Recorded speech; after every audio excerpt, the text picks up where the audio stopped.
Dalam CCTV kasus KM50 Laskar FPI, AKBP Ari Cahyanugraha alias Acai disebut dalam surat dakwaan Ferdi Sambo hingga Brigjen Hendra Kurniawan.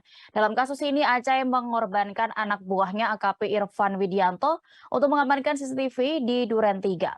Berawal dari Hendra mendapatkan perintah dari Ferdi Sambo untuk mengaburkan kasus kematian Brigadir J.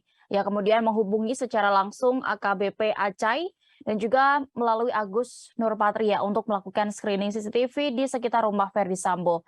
Namun saat itu Acai tengah berada di Bali dan akhirnya memerintahkan anggotanya AKP Irfan. Hal inilah yang kini juga menyeret AKP Irfan menjadi terdakwa kasus obstruction of justice. Lantas siapakah sosok AKBP Ari Cahyanugraha sebenarnya? Diketahui AKBP Ari Cahyanugraha sempat menjabat sebagai Kapolda Jakarta Utara pada tahun 2016 silam.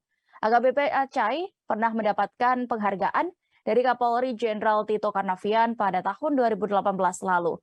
Saat masih berpangkat Kompol, ia juga berhasil mengungkap kasus sabu sebanyak 1,8 ton di perairan Anambas, Kepulauan Riau, dan 240 kg sabu di Dadap, Tangerang. Kasus itu juga membuatnya mendapatkan penghargaan saat menjabat sebagai Kanit 2, Subdit 4, Ditreskrim Polda Metro Jaya. Dalam kasus Sambo, AKBP Acai termasuk personel yang ditempatkan di tempat khusus. Namun, AKBP Ari Cahyanugraha tercatat telah selesai menjalani masa kurungan per 9 September 2022 lalu. Ia pun harus kehilangan jabatannya sebagai Kanit 1 Subdit 3 di Tipidum Bareskrim Polri dan kini dimutasi sebagai Yanma Polri.